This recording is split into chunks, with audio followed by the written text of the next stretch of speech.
What would you do if the person you trusted most was smiling at someone else the way they used to smile at you? This is the story of a man who discovered the unthinkable, his wife's betrayal, and how that truth unraveled everything he thought he knew, yet gave him the strength to rebuild in a way he never imagined. From suspicion to devastating proof, to the collapse that followed, and the choices that would define his future, this journey will take you deep into love, loss, and the fight to protect what truly matters. And trust me, the ending is not what you expect. You're watching Cheating Stories 7. If you enjoy stories like this, don't forget to like, share your thoughts in the comments, and subscribe for more gripping tales. So now, let's step into the shadows and begin. I caught my wife with another man. Her collapse changed everything. The first crack was small enough to ignore. Elise had begun keeping her phone face down on the table, the lock screen blooming to life whenever I walked into the room. Her thumb was already hovering, ready to unlock it, a smile flickering briefly across her lips, a smile that didn't seem meant for me, before disappearing. Late nights at the design studio multiplied, first on weekdays, then on Saturdays, until they colonized Sundays too, always with the reassurance that she'd be home just till noon. She spoke about vendors I'd never heard of, about a project I couldn't find on her firm's website. None of it was proof of anything on its own, but together it changed the air in our apartment, thickening it with something unspoken. I told myself to be reasonable. I ran the kind of checklist engineers love: sleep debt, workload spikes, seasonal blues. Each box I ticked should have made me calmer. Strangely, it only sharpened my unease. Receipts began to show up in the trash for a wine bar I'd never been to. A rideshare charge at midnight from a part of Rivertown we rarely visited. Lip balm I didn't recognize rolled out from under the couch, the same brand Elise had once claimed to hate because it tasted like candy. The evidence was only evidence if I chose to see it that way, and doubt is a lens that can turn a shadow into a figure. When I finally asked her, I kept my tone quiet, my hands open on the table. "Are we okay? Is there anything I should know?" The reaction was volcanic. She accused me of snooping, though I hadn't, of controlling, though I don't, of not trusting her, though that was exactly the point. The conversation calcified into a cold stalemate, pretending to be over only because the apartment had gone silent. I stood in the kitchen afterward, listening to the hum of the refrigerator, and realized I had just touched a sheet of ice thin enough to sing. That night I lay awake, mentally inventorying the life we'd built. The breakfasts I made for Liam before school, the silly dance Elise and I did whenever we paid off a bill, the bookshelf I'd assembled while she read titles out loud, auditioning them like actors. Love does not vanish the moment a phone flips face down. Love can endure under fluorescent suspicion.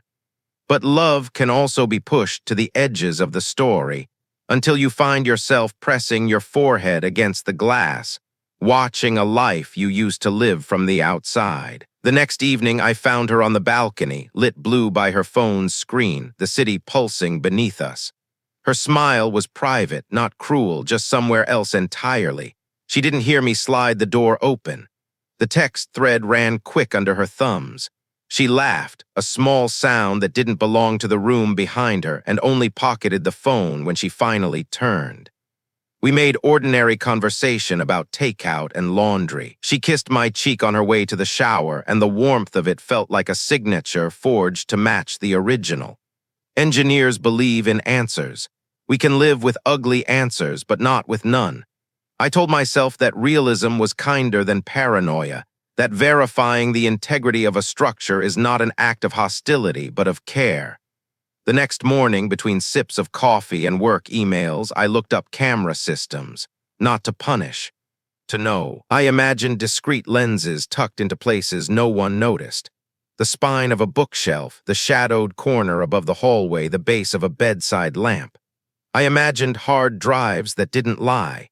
That night, sleep finally found me and left me early. At 4 a.m., I stood in the doorway and watched Elise breathe. In the dim wash of streetlight, she looked the way she always had when she was only herself, unguarded, familiar mine. I wanted to choose that version of her and never set it down. I also wanted to stop guessing at ghosts. The contradictions sat together in my chest, refusing to fight, heavy as wet wool. By sunrise, my decision had solidified. I would ask no more questions that turned me into the villain in my own home. I would stop inviting performances I didn't have the heart to grade. If there was a truth hiding beneath our life, I would find it with the same discipline I used at work. Data gathered quietly, reviewed alone, conclusions drawn without heat. Love had earned at least that much precision. So had I. When Elise left for another long day, kiss, keys, the quick smile that no longer landed, I opened my laptop and began building the plan. Daniel didn't buy the cameras on impulse. He approached the decision the way an engineer reviews blueprints for a bridge he'll have to cross in the dark. Methodical, deliberate, checking every detail. He compared lens resolution, battery life, and viewing angles, ensuring that each device could hold an entire betrayal in its frame without distortion. The kit arrived in a nondescript brown box, the kind that could pass for router parts or spare cables. Daniel waited until Elise was out of the apartment before he began. His movements were careful, precise, as though he were adding hidden wiring to the architecture of their life. He masked his fingerprints in the layout of the home, blending each lens into its surroundings. One camera hid in the hollow spine of a stack of cookbooks on the kitchen counter. Another watched from the shadowed crown molding above the living room, its gaze covering the place they spent most evenings. The last, and most important, nested inside the base of the bedside lamp. It would see everything the room was meant for and everything it was never supposed to hold. When the job was done, Daniel booked a trip north. He told Elise it was for a sudden on-site consultation with a client. She kissed him goodbye at the door, her perfume trailing behind like punctuation on a sentence he hadn't heard in full. He drove to Northland with the equipment's silent eye between them, his pulse hammering against the steering wheel. In a rented room above a fishing shop, he tried to keep busy, working by day, running in the evenings. But every quiet moment was haunted by the same thought, pixels filling with truth. 3 days later, back in Rivertown, Daniel entered the apartment as if it belonged to someone else. He locked the door, drew the curtains, and opened his laptop. The first files were uneventful, Elise folding laundry, the cat hopping onto counters, weather shifting through the window. Then at 2:14 p.m. on Saturday, the bedroom lens caught movement. Elise entered, laughing as she guided Marcus Hale inside. Marcus, colleague, acquaintance, a man Daniel had shaken hands with at holiday parties, moved with an ease that spoke of rehearsals Daniel had never been invited to. They kissed like they'd practiced. Their voices lowered into murmurs, a private language Daniel didn't want to translate. The shared bed became a stage for something both intimate and alien, a scene that rewrote the map of his marriage in a matter of seconds. Daniel felt his heart become a drum he couldn't silence. Doubt was gone. In its place stood certainty, cold, bright, and merciless. Watching them, he felt something fracture deep inside. The part of him that had once loved without audit splintered into pieces, and another part, darker, caught fire in the debris. The key turned in the lock without resistance, but the air inside pushed back against him. It was the stillness of a stage after the actors had left, furniture in place, curtains drawn, yet heavy with what had just been performed. In the master bedroom, the bedspread was creased and still sun-warmed. On the dresser, Daniel's eyes caught the black screen of the laptop.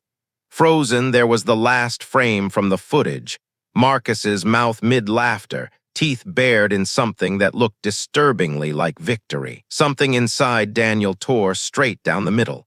No words came. There were none that could carry the weight. Instead, his body moved before his mind caught up. The bedroom door went off its hinges with a crack that reverberated through the frame. The glass coffee table in the living room shattered under the heel of his boot, scattering shards across the floor like knives of light. He tasted iron, realizing he had bitten the inside of his cheek so hard that, when he turned his head to breathe, a spray of blood marked the white wall in punctuation. The rage had heat and shape, but at its core was grief, crouched, snarling, uncontainable. He heard his own voice, raw and unfamiliar, until a blind swing drove his skull into the edge of a shelf. Pain bloomed white and sharp, breaking the trance. He blinked, the room coming back into focus, the door hanging half off its frame, shards glittering on the floor, the metallic taste thick in his mouth. If Elise came home now, he wasn't sure he had the strength to stay on the right side of the law. That thought was enough to make him stop. He turned toward the essentials: passport, laptop, charger, his lifeline for the simulation work that kept the bills paid. A change of clothes was shoved into a suitcase without folding. At the desk, he copied the damning footage and attached it to an email addressed to Vivian Hale. No greeting, no build-up, just 6 words: "Your husband is sleeping with my wife." He hit send without rereading. The truth needed no editing. At the threshold, he paused. On paper, the apartment was still theirs, in floor plan, in mortgage, in furniture. But in reality, it had become a sealed crime scene. Evidence of betrayal was etched into every surface, and evidence of who he had been lingered in the wreckage he had made himself. He closed the door slowly, deliberately. The click of the lock was as final as the sound of a coffin lid. The cold air outside the apartment complex felt sharper after the stale heaviness inside. Daniel stepped onto the walkway, suitcase trailing behind him, and nearly collided with Liam rounding the corner. The boy's backpack hung off one shoulder, a math book jutting out like a loose tooth. For a heartbeat, Liam's face lit up, but then his eyes found the suitcase. The brightness dimmed into something heavier than his age should ever have to carry. Daniel dropped to one knee, pulling him close. Liam's small arms locked around his neck, and Daniel held on until he felt the boy's breathing even out against his chest. The words escaped before he could weigh them. "Your mother cheated on me, so I have to go." Even as they left his mouth, regret landed hard. That truth belonged in a different conversation at a different time. But there was no rewinding it now. He pulled back, cupping Liam's face in both hands. "I'm sorry. That wasn't fair to put on you." His voice steadied even if his chest didn't. "What you need to know is this: I love you. That doesn't stop. I'll call every day. I'm figuring out where I'm going, but I'll always be here for you." Liam nodded, his jaw set in an imitation of adulthood. The sight made Daniel's chest ache. A boy learning to mask heartbreak was something the world should never demand. "Stay with Mrs. Clark until your mom's back," Daniel said, scribbling his number in thick ink on Liam's wrist like a lifeline. "If you need me, you call, no matter what." They stood together for a moment longer, the street lamp above humming faintly. Then Daniel turned away, the metal gate swinging closed behind him with a click that felt too much like a verdict. On the tram headed toward the border road, he watched the winter sky bruise into evening. The city slid past in streaks of gray and gold, his reflection faint on the glass. He felt like a man trying to breathe with shards lodged deep in his lungs, each inhale cutting but necessary. Only one thought held steady enough to cling to: distance was safer than rage. First, he would find space. Then maybe he could figure out which parts of himself were still intact and worth saving. The North River border felt less like a line between two countries and more like a wound hastily sutured shut. Steel barricades stood in rigid rows, guarded by masked officers whose voices were clipped and efficient. The quiet there was colder than the season itself, an absence of sound that pressed against the skin. Daniel passed through with a simple explanation: a temporary work relocation. The truth was small enough to hide in his pocket, and he kept it there. The Airbnb he'd booked was the cheapest listing within walking distance of the tram line. It was a shoebox of a space, the kind of place where the walls seemed to lean inward. The thin partitions let him hear his neighbor sneeze as if they shared a room. A single hot plate sat in the corner for cooking, and the window framed nothing but a cracked asphalt parking lot. At night, the lot's lone lamp cast a jaundiced yellow glow through the glass. It was the kind of light that didn't just illuminate, it stained. The shadows it left behind felt sticky, clinging to the furniture and to him. Daniel worked because work was still a language he could speak without hesitation. Simulation models, code, these things didn't care about betrayal. They demanded precision, not forgiveness. New message notifications became silent intrusions. Elise's name, her mother's, cousins who hadn't texted in years, all appearing like ghosts at the edge of the screen. They wanted explanations, reconciliations, maybe just gossip. He deleted them unread. Only Liam's messages broke through the wall. Twice a day they talked. Daniel answered carefully, building each sentence like a bridge sturdy enough for a boy to cross. "I don't know what comes next," he told him once, "except that I'm finding a lawyer." It was all Liam needed to hear, and all Daniel could say without reopening wounds he couldn't yet close. At night, Daniel ran. The pavement pounded under his shoes, his breath rising in clouds against the cold air, lungs burning with each lap. He ran to leave behind the looping images, Elise's head tilting back in laughter, Marcus's hand braced against the dresser Daniel had built himself, every grain of wood now carrying a shadow. Sleep came like a scab, brittle and temporary. A dream, a thought, and it would split open again. In the bathroom mirror, the man staring back at him looked older, not just in his eyes, but in the weight behind them. Yet there was something new in the set of his jaw, a hardness tempered like steel in fire. It was the expression of someone who had finally accepted a truth he didn't want. What you love can still be wrong. On the desk, his laptop waited. Inside it, the camera files sat like an armed device, heavy with the knowledge they carried. He had brought them across the border, but he knew he couldn't carry them forever. Some borders, he realized, you don't cross twice. The message came well past midnight, the room lit only by the pale blue glow of Daniel's phone. No greeting, no pauses, just a torrent of words fired in rapid succession, each one landing like a small detonation. Vivian wanted proof. She wanted revenge. Attached to the message were screenshots, grainy but damning. Marcus's name appeared in text threads, his face tagged in photos that painted a pattern far uglier than Daniel had imagined. It wasn't a single affair. It was a rotation, calculated and almost professional in its cruelty. Overlapping timelines, recycled compliments. A strategy of praise followed by calculated neglect, the hook that kept women chasing. Vivian's words matched the evidence, clipped, efficient, yet vibrating with fury. She proposed a meeting to plan, to make it even. Daniel could picture her pacing her kitchen, phone in hand, adrenaline making her sharp, eyes bright with the fever of vengeance. He typed back a refusal to meet, his reply brief and deliberate. But he did attach the edited footage, cropped to strip away the details of his home. The truth belonged to the betrayed. It was neither Marcus's to own nor Daniel's to keep hidden. Vivian called anyway. Her voice came through sharp, edged with a kind of humor too bright to be natural. Every joke about a revenge affair was pitched like a scene from a film she wanted to direct. Beneath the bravado, though, Daniel heard the hollowness, a brittle echo that reminded him of his own emptiness. He ended the call with quiet firmness. No more joint schemes, no more calls after tonight. When the silence returned, it felt heavier than before, filled only by the faint hum of the mini fridge. Daniel sat at the small desk, opened his laptop, and began drafting an email to a family lawyer back in Rivertown. The tone was stripped of drama, facts only, short sentences, clear questions, custody, property division, the mechanics of leaving without severing Liam's lifeline to him. When he hit send, he noticed his hands were trembling. Not from rage, from something sharper, cleaner, the adrenaline that comes when you stop reacting and start moving forward. The first gym Daniel found was a converted warehouse, its walls lined with scuffed mirrors and the air heavy with the scent of leather, chalk, and a faint trace of bleach.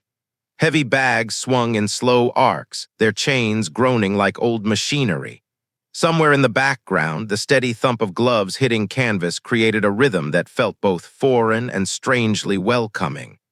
The coach was a wiry man with hands like carved stone. His eyes weighed Daniel in a single glance, the kind of look that stripped away excuses before they could form. Daniel didn't bother with pretenses. "I don't know what I'm doing," he admitted. "I'm not here to hurt anyone, I just don't want to hurt myself." The coach gave a short nod and tossed him a jump rope. 10 minutes later, Daniel's lungs burned as if filled with glass. By the time they moved to shadow boxing, his shoulders ached, sweat soaking through the collar of his shirt. Still, the tight coil inside him refused to unwind. That's when a senior fighter, a tall man who moved with the calm precision of someone who had been in more fights than he could count, stepped into the ring. "Gloves on," he said. Daniel's punches were clumsy, wide, and slow. The man parried them with ease, as if brushing lint from a sleeve. When Daniel managed to slip a jab past his guard and land a light tap to the ribs, the man smiled, not in mockery, but in acknowledgement, and returned 2 quick taps to Daniel's shoulder. A silent reminder, power without control is just chaos in motion. They circled each other. Every exchange made Daniel's arms feel heavier, but the rhythm began to take over: breathe, step, strike, guard. Somewhere between a missed hook and a clean dodge, Daniel laughed. The sound was rough, rusty from disuse, but it was laughter all the same. By the end, his shirt clung to him and sweat carved clean lines down his temples. The static in his mind had thinned, the storm inside breaking into smaller, more manageable weather. As he unlaced the gloves, the coach gave him a single approving nod. Daniel promised himself he'd come back, not chasing violence, but seeking the calm that belonged to those who knew exactly what they were capable of, and chose restraint instead. Retaining a lawyer meant draining money Daniel didn't have the luxury to spend right now. So he turned to Hannah, his cousin, steady as bedrock and famously unshockable. She had the rare ability to listen without flinching, and even more importantly, to pass a message without bending it out of shape. Daniel wrote his questions the way an engineer drafts a technical specification: short, precise, stripped of emotion. Where is Liam tonight? Will Elise agree to temporary separation terms? Has she confirmed she's received the video? Will she return my personal equipment? Hannah's replies came as voice memos, her tone measured, each sentence carrying the calm efficiency of a court transcript. She reported that Elise was constantly on the phone, confessing to almost anyone who would answer, swinging between frantic apology and defensive self-justification. And now she wanted to talk to Daniel directly. He wasn't ready. In his mind, the conversation played out too clearly, words sharpened into blades slicing through the thin ice of civility. Then the image shifted to those same words being read aloud in a custody hearing, twisted into evidence of instability. So he chose silence, not as a form of avoidance, but as an act of restraint, maybe even care. Better to leave the space between them empty than to fill it with something that would worsen the wreckage. That night, in the dim kitchen of the Airbnb, he opened his notebook and wrote a heading in steady black ink: "What I will not do." The list followed easily: I will not humiliate. I will not bargain with Liam. I will not dramatize. I will not threaten. Each line felt like a small anchor holding him steady against the undertow of impulse. In the quiet that followed, he could almost hear the muffled thump of the heavy bag at the gym, a sound that had begun to feel like both an outlet and a warning. Tomorrow, he promised himself, he would meet it again. Not to exercise rage, but to keep it from spilling into places it didn't belong. 20 minutes after their usual evening check-in, Daniel's phone lit up again. Liam's voice was a whisper, tight, urgent, the kind of tone that made the hairs on the back of Daniel's neck rise. "I lied earlier, nothing's okay." The words came out in fragments: how the apartment smelled, how the TV stayed on like a flickering blue lighthouse in a sea of stale air, how there was no real food left in the kitchen. He'd been eating sandwiches a friend's mom had slipped him during a visit. Daniel was already moving before the call ended. Keys, jacket, wallet, a quick detour to the nearest burger joint because in 10 minutes hunger was the only problem he could solve. The stench hit him in the hallway before the door even opened. Inside, it was worse. Chaos layered over decay, dishes stacked like a geological record of neglect, trash bags splitting at the seams, paper debris scattered across the floor like confetti from a celebration no one should have attended. Liam took the burger into his room, unwrapping it with a reverence usually reserved for gifts. He ate quickly, with the desperation of someone who had stopped trusting his next meal to appear. His eyes were wet, but his jaw was set in defiance, trying to make the moment smaller than it was. Daniel sat on the edge of the bed. "Two things," he said quietly. "I'm home, and I'm staying." He didn't try to dress it up with promises he couldn't keep. When the last fries were gone, he tucked Liam under the blanket, smoothing it over his shoulders.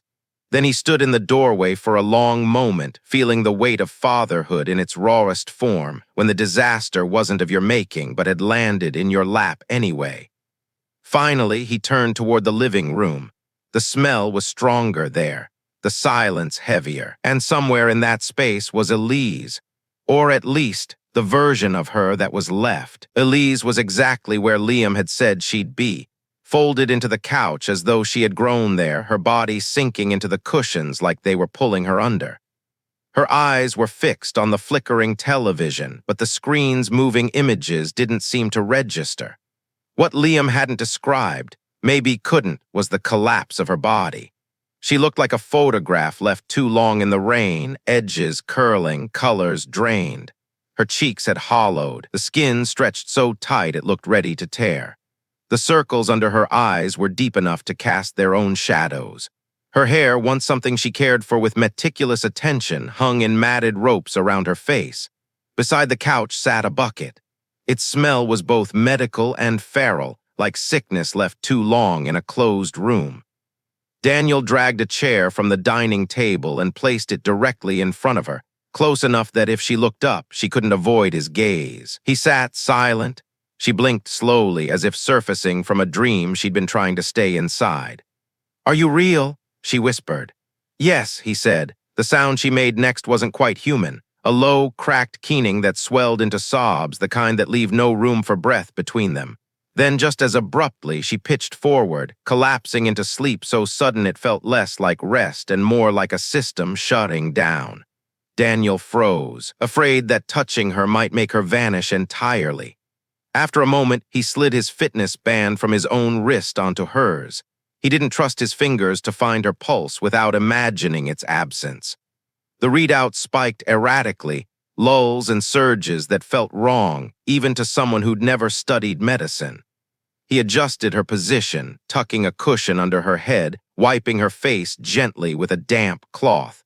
Then he stepped into the hallway and knocked on the neighbor's door. Mrs. Clark opened it with the wary, quick eyes of someone who'd learned to recognize bad news before it arrived. "Can Liam stay with you for a bit?" Daniel asked. "I need to take Elise to the hospital." She nodded once, no questions asked. Some emergencies, Daniel thought, don't need words, neighbors just know. The hospital greeted him with the cold hum of fluorescent lights and the sharp tang of antiseptic, a mercy stripped down to its bare essentials. At admissions, no one asked for the story. Here, stories were told in heart rates, lab results, and the way a patient's body folded in on itself. After intake, a doctor pulled him aside. "For now, it's best if you don't visit. Seeing you seems to spike her distress." The words were delivered without malice, simply as fact. Daniel nodded, signed the forms that named him spouse, and stepped back into the daylight with the heavy knowledge that, for the moment, he was father only.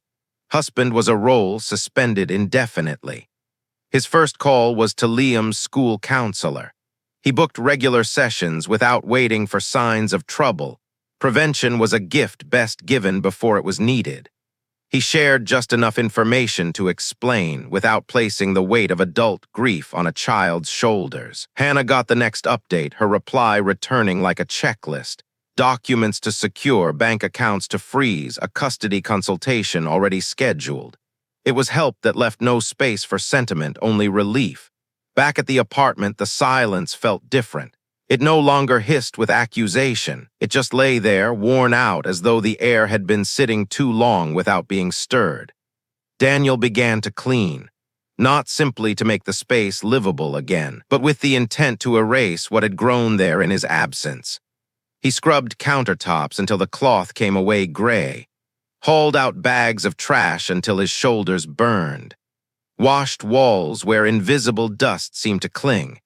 It was part penance, part prayer, as though restoring order to the rooms might, in some indirect way, make it easier to restore order to the people who had lived in them. It took days before the air in the apartment felt like something lungs could trust again. Daniel filled garbage bags until his arms ached, hauling them down the stairwell in endless trips. He scrubbed the bathroom tiles on his knees until the grout surrendered its stains, his knuckles splitting under the sting of bleach. The refrigerator was a different kind of battle. He emptied it, bleaching every shelf, but some smells had seeped too deep, woven into the plastic like old memories that refused to fade. In the end, he called for a replacement. Some things you didn't clean, you replaced so they couldn't haunt you. In the bedroom, he stumbled across something that stopped him mid-step, a mound of his dirty laundry, arranged and padded to mimic the outline of a sleeping body. It was grotesque and tender all at once, unsettling in its imitation of intimacy, revealing a devotion that had twisted into delusion. Loose papers were everywhere, scraps with dates and times scribbled in uneven handwriting, apologies written over and over until the ink thinned and the lines trembled. He sorted them into two piles, those that could be read and kept and those that would be boxed away without interpretation. Between these tasks, he made sure he and Liam ate at the table. They started small, microwaved pasta, store-bought soup, but each meal chipped away at the tightness in the boy's shoulders. By the third night, Liam was leaning back in his chair, chewing slowly, his jaw less rigid. But at night, when the boy was asleep, guilt arrived like weather, rolling in slow and heavy. Guilt for leaving when things had already been bad. Guilt for telling Liam the truth in a way too blunt to take back. Guilt for not being enough of an antidote to someone else's unraveling. He pulled his notebook closer and wrote at the top of a fresh page, "What I can do." The list came steady: feed, clean, call the counselor, show up to the gym, stay. Not everything was fixable, but these, at least, were things he could keep doing. Elise's mother arrived at dusk, her coat still buttoned, eyes that didn't linger on anything for too long. She held out a thick envelope with both hands, like passing a fragile instrument. Inside were 32 handwritten pages, ruled paper crowded with ink that deepened, then thinned, then steadied again. Daniel cleared the table, set a glass of water beside him, and began to read slowly. Speed would have been a kind of disrespect. The first pages were pure apology, no metaphors, no bargaining. She admitted to an earlier online entanglement she labeled emotional, a flirtation she'd ended abruptly but never confessed. She listed every password she could recall, email, cloud storage, social accounts, and directed him to a thumb drive in her dresser, 10 years of diaries and notes she wrote for verification, not persuasion. When the letter reached the subject of Marcus, the language shifted into cold precision. She described the rush, a tension that felt like oxygen after years of holding her breath, and how that rush hardened into compulsion when he began to drift. She documented where they met, when and what they charged to a card. 5 times she wrote, blunt as an invoice, listing each date. Receipts and location logs could confirm it all. It read less like romance and more like a case file she'd chosen to compile against herself. Midway through, she paused to say what she was not asking for. Not absolution, not even understanding. Consequences are part of truth, she wrote, offering to sign whatever Daniel placed before her. Divorce papers, custody stipulations, financial concessions, without negotiation. I will remove myself unless invited. One line read, oddly formal, like someone rehearsing a goodbye they might never say aloud. Several pages mapped the inside of her mind. She described struggling to recognize the self who made these choices, how the woman who crossed the line felt like a stranger borrowing her hands. She promised treatment, therapy, evaluation, medication if necessary, without promising results. I am not safe to be with until I am safe to myself, she wrote, underlining the sentence once as if to keep it from slipping off the page. Daniel didn't forgive as he read. Forgiveness wasn't a form you could sign at the bottom, but clarity was air, and he inhaled it. The absence of euphemism, the detailed timeline, the decision to expose evidence rather than hide it, none of it mended what had been broken. but it did give him solid ground to stand on, long enough to choose which direction hurt less. He set the pages in a neat stack, staring at the uneven edges. The silence in the room felt different, not gentler, but honest. He carried the letter to the couch, laid it on his chest like a map he wasn't ready to read, and closed his eyes, letting the weight of the paper keep him anchored. Sometime after midnight, he woke with the faint imprint of the staple on his collarbone and a single thought. The next step wasn't a verdict, it was a procedure. Verify, protect Liam. Avoid making anything permanent while shock was still in his bloodstream. He slid the letter back into its envelope and placed it on the highest shelf, not out of reach, just out of reflex. Morning would bring work, breakfasts, and calls to counselors. The rest could wait for the length of a breath, then another. The thumb drive clicked into the laptop with an ordinary sound that didn't match the weight of what it held. Folders opened onto years, birthdays, grocery lists, sketches for kitchens Elise wanted to design, and then a directory labeled private. Inside were PDFs of scan pages and text files named only by dates. Daniel braced himself and began to read. 3 years back, just after the funeral of Elise's aunt, the tone of her writing shifted, as if someone had turned down the brightness on her life. Sentences shortened, colors drained. Where she had once written about fabrics and light fixtures, she now wrote about heaviness, a stone in the chest, a fog behind the eyes. The metaphors faded too, replaced by blunt logs, didn't sleep, skipped lunch, sold a design I don't care about. Month by month, the entries traced a woman quietly stepping out of herself. She cataloged guilt like receipts, then wrapped it in justifications. It's harmless to laugh with him. I deserve sweetness for once. Attention is proof I'm still here. When Marcus first appeared, he was simply M. In her notes, then the handsome one, and eventually just his name. The pages didn't blush, they measured. Compliments feel like oxygen. When he texts, the gray lifts for 15 minutes. I am not in love, I am in withdrawal when it's quiet. Sex entered the entries not as heat, but as currency. He is drifting. I can keep him by giving him what he wants. She recorded the exchanges with painful clarity, each line an unflinching ledger. Daniel felt two currents as he read, pity that didn't erase the pain, and anger that didn't cancel the context. The diary was both confession and autopsy, bound in the same spine. Somewhere in the middle of year 2, the scans showed her handwriting loosening, the loops widening as though written underwater. Lines trailed off mid-thought. One page ended with a single word, sorry, repeated down the margin until the ink thinned into a wavering line. A short video clip saved from her phone showed her holding the camera too close. Her voice was barely above a whisper. I don't know who I am when it's quiet. There were bright spots scattered among the gray. Her niece's birthday, a recipe that worked. A joke from Liam that made her cry because she laughed so hard. But the arc always bent back toward the fog. She wrote about missing Daniel even when he was in the next room, about wanting to tell him the truth, but fearing that saying it out loud would make the darkness permanent. If I say it out loud, it will stop being a phase and start being me. Daniel closed the laptop, letting the ceiling hold his gaze. He understood more now, and yet somehow less. The diary gave him context, not cure. It explained the path without excusing the footprints. The hurt in his chest didn't loosen, but it changed shape from a sharp shard to a heavy stone. And a stone, he thought, could be carried longer than a blade.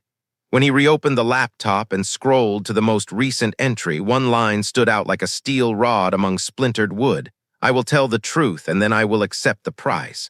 He didn't yet know what price he would ask or pay, but he knew this. He would decide it awake with his eyes open, not as the man drowning in a video, but as the man who had read the map of how they both got lost. Vivian agreed to meet Daniel only once, in a narrow cafe across from the courthouse, the kind of place where lawyers stood outside smoking between hearings. She arrived early, a folder in hand, her eyes sharp and assessing, as if every glance was a cross-examination. Without preamble, she slid the folder across the table. Inside was a collage of screenshots, messages, and whispered rumors, stitched together into a precise timeline of Marcus's patterns. It was worse than Daniel had imagined. Marcus hadn't just been unfaithful. He had been running parallel affairs for years, often overlapping. He used praise as bait and calculated neglect as the hook, a cycle designed to keep his lovers chasing. There was nothing accidental about it. His cruelty was deliberate, methodical. Viven narrated each piece with the crisp tone of someone who had replayed the betrayal so many times it had become muscle memory. Then, as if punctuating her presentation, she leaned back and smirked. "You know," she said, "we could even the score in a way Marcus would hate, publicly, personally." The implication was clear, landing like a spark on dry wood, but Daniel didn't let it catch. "No," he said, quietly but firmly. "I'm not interested in becoming another version of him."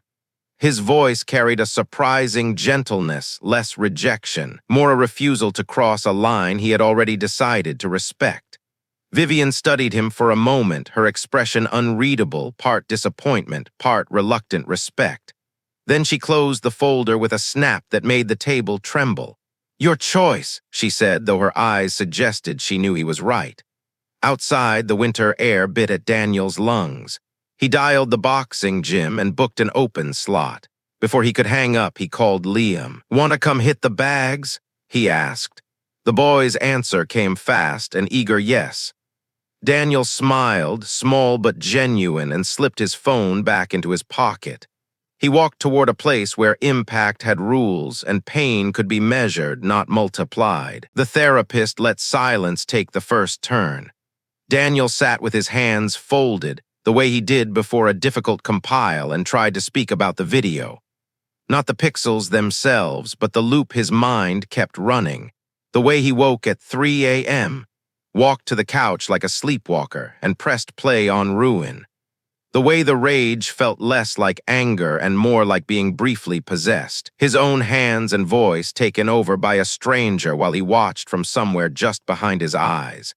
When the words finally arranged themselves into something resembling order, the therapist nodded once and named it post-traumatic stress.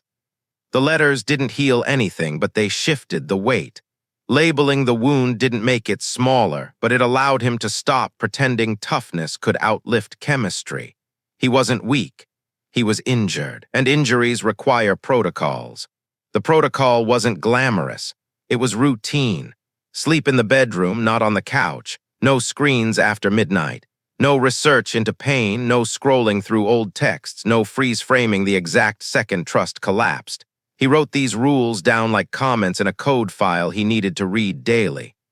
Across the city, doctors were adding language to Elise's chart.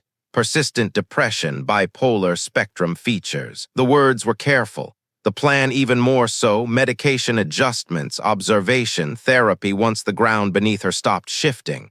None of it excused what she had done. None of it was irrelevant either. Chemistry had become another character in their story, not a scapegoat, not a demon, but a variable to be monitored as diligently as a pacemaker. For Daniel, boundaries began where the loop ended. After the session, he came home, opened his laptop, and saw the folder of files waiting. He could have given a speech to the empty room. He didn't. Instead, he dragged the files into the recycle bin, clicked once to open it and once more to empty. The drive went quiet. He exhaled a breath he hadn't realized he was holding. The silence that followed wasn't victory or absolution, just a room ready at last for furniture. He took small measures to keep it that way. Replaced the lamp that had once hidden a camera. Bought new sheets in a color with no history. A soft gray blue like the sky just before it decides to rain. Installed parental locks on the TV, not for Liam, but for himself. No autoplay, no late-night slide into numbness. In therapy, he practiced walking the perimeter of a feeling without charging into its center. He learned to name them aloud. Grief when the ache came with pictures of a life that had been real. Rage when the unfairness felt like a splinter under the nail. Fear when he imagined courtrooms and signatures that decided where Liam slept. Naming didn't make them stay. It let them leave on their own terms. Updates filtered in through Hannah and the doctors. Elise's medication was being titrated. Her sleep was charted like a fragile weather system. On good days, she could meet a conversation head-on. On bad days, her eyes drifted mid-sentence. Daniel didn't visit yet, honoring both medical advice and his own limits. They were learning to stabilize on separate shores. If a bridge was ever built, it would be done with scaffolding, not with a sprint and a prayer. Some nights, he still felt the old itch in his fingers to reopen the folder. He answered it with a glass of water, push-ups in the hallway, or a text to Liam about tomorrow's boxing combinations. The urge didn't vanish in a week. Urges rarely do. But repetition is its own kind of faith, and he kept the rituals that made backsliding harder. On a Saturday, he opened the windows for the first time since the cleaning. Real air moved through the rooms, street noise, a dog barking, the sigh of a bus at the curb. He made breakfast that smelled and sounded alive, eggs snapping in the pan, toast rising from the slots. Liam padded out, hair wild, voice clear. They ate without speaking of anything heavy, a science project, a bad haircut at school, whether the downstairs cat was secretly living a double life in their apartment. It wasn't healing in a cinematic way. It was sturdier than that. When he returned to therapy the following week, Daniel admitted he didn't feel better, just less cornered. The therapist called it progress. You can't heal while you're braced for impact. First, you learn to lower the shield without dropping it. Then you set it down within reach. That night, Daniel slept through 3 a.m. The quiet didn't cheer him, but it made space. Space for the possibility of a life he could picture, even if he wasn't living it yet. Daniel held the gym door open, letting Liam step in first. The boy's sneakers squeaked against the worn mats, his eyes darting toward the rows of heavy bags swaying like slow pendulums. The air smelled of leather, disinfectant, and the faint tang of sweat. The scent of work already done, not just effort promised. Liam's first punches barely kissed the surface of the bag. Daniel crouched beside him, showing him how to line up his knuckles, how to keep his wrist straight so it wouldn't buckle on impact. Again, Daniel said softly. This time the thud had weight. The second set landed with something that might, in time, grow into intention. They learned together how to wrap their hands snug enough for support but loose enough to keep blood flowing, how to breathe in rhythm with each strike, how to keep their eyes open when every instinct wanted to flinch. The coach wandered over once, adjusting Liam's stance with 2 quick touches, then stepping back with a nod that said, "He'll get there." Between rounds, they sat on the edge of the ring, sipping water and talking about anything but the reason they had come here. They joked about the coach's old dog who waddled between benches like he owned the place. They laughed about a classmate's terrible haircut, the kind so bad it sparked rumors of a lost bet. In the background, the steady patter of the speed bag became a heartbeat, familiar, steady, safe. Back home, they cooked dinner together. Nothing complicated, pasta, garlic bread, a salad Liam drowned in dressing, but the food tasted different, richer, because they'd earned their hunger side by side. Daniel watched his son eat, his shoulders looser, his smile unguarded, and thought, this was what forward motion looked like, not grand declarations, just small, repeatable acts. Later, when Liam fell asleep, the apartment went quiet except for the hum of the refrigerator. Daniel sat at the kitchen table with his notebook and wrote a new order for his life. Father first, student second, husband ? The ink dried into the page like a private contract. It wasn't a shield against the past, but it was a frame for the future. And for the first time in a long while, Daniel could picture building something inside it. Grief and anger took shifts inside Daniel's chest, each making its case like rival attorneys in a trial without a judge. Grief argued for what had been lost, the marriage that once felt like an anchor, the years now revealed as stolen in slow motion. Anger countered with evidence, the video, the lies, the damage done to Liam's sense of safety. Neither side won. The hung jury was Daniel himself. In the quiet hours, he ran simulations in his mind the way an engineer tests designs. In one scenario, he walked away entirely, signed the papers, took his share of the furniture, and moved somewhere Liam would visit on weekends. The mornings would be his alone, the air cleaner, the thermostat set exactly where he wanted it. In another, he stayed, trying to rebuild trust from ash, with a partner whose mental illness and conscious betrayals were tangled together in ways no clean cut could separate. He chose neither, not yet. Time, he decided, could be a tool if he let it. So he began to measure his days differently. Small mercies became milestones, the first cup of coffee that didn't taste metallic in his mouth. The first afternoon when the footage didn't spool through his mind uninvited. The first night when sleep came without bargaining with the ceiling for an hour of peace. He found himself talking to Liam more, not about Elise, not about the fracture, but about things that built quiet bonds, how to fix a loose bike chain, what went into making a boxing gym's heavy bags, why the neighbor's cat seemed to have two different names. These conversations didn't heal the war inside his head, but they kept him from fighting it alone. The speeches he had once rehearsed for Elise, monologues of accusation, demands for explanations, began to feel stale, like lines from a play he no longer wanted to perform. He deleted them from his phone one by one. In their place, he began drafting questions, not barbed ones meant to wound, but questions that could open doors if they ever sat across from each other again. When did it start? What did you hope it would give you? Do you believe we can co-parent without war? Sometimes he wondered if this meant he was softening, and the thought unsettled him. But then he reminded himself, softening wasn't surrender, it was strategy. A clenched fist can't hold anything, not even the answers you claim to want. The war didn't end. It simply learned to wait its turn. And in the spaces between its battles, Daniel found moments that didn't belong to grief or anger at all. Moments that belonged only to him. Daniel knew that if reconciliation ever took a seat at their table, it wouldn't arrive wrapped in sentiment. It would come with conditions, clear, written, and lived. He pictured them as a foundation, not a leash. Full transparency as the default, with no hidden corners in their lives. Therapy as a non-negotiable for both, not as punishment, but as maintenance. Sobriety from secrecy, the kind of commitment that would make deception feel as unnatural as drinking seawater. And a probationary year where trust wasn't assumed but measured, tested in the daily patterns that build or break a future.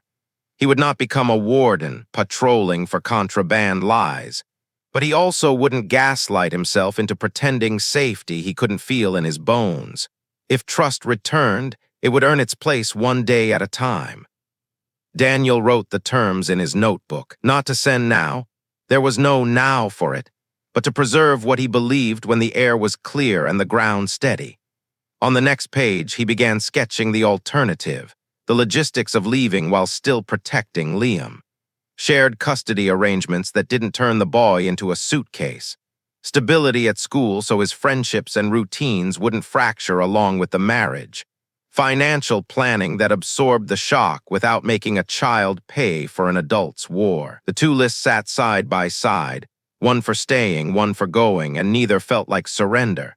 They were both strategies for survival, rooted in the same priority, Liam's well-being first, everything else second. Realizing he could live with either path brought Daniel an unexpected stillness. The uncertainty was still there, but it no longer had teeth in his skin. Capability, he thought, was its own kind of peace. And for the first time since the night he'd hidden those cameras, he believed he could walk into the future without the past dictating every step. Elise remained in treatment, her recovery a slow climb that Daniel observed from a deliberate distance. Updates came through Hannah, brief, factual, stripped of drama. Medication adjustments, therapy milestones, notes from doctors. The absence of emotional color was a relief. Daniel's world had narrowed to essentials, Liam, work, and the rhythm of the gym. Mornings began with coffee and school drop-offs. Evenings were divided between homework at the kitchen table and combinations on the heavy bag. He stopped trying to predict the shape of next year, stopped auditioning himself for futures that might never arrive. He told himself that when Elise was ready to talk, he would decide then, not as the man he had been on the day of discovery, shaking and broken, but as the man he was becoming now. One who valued presence over verdicts, food over theories, sleep over the endless autopsy of what went wrong.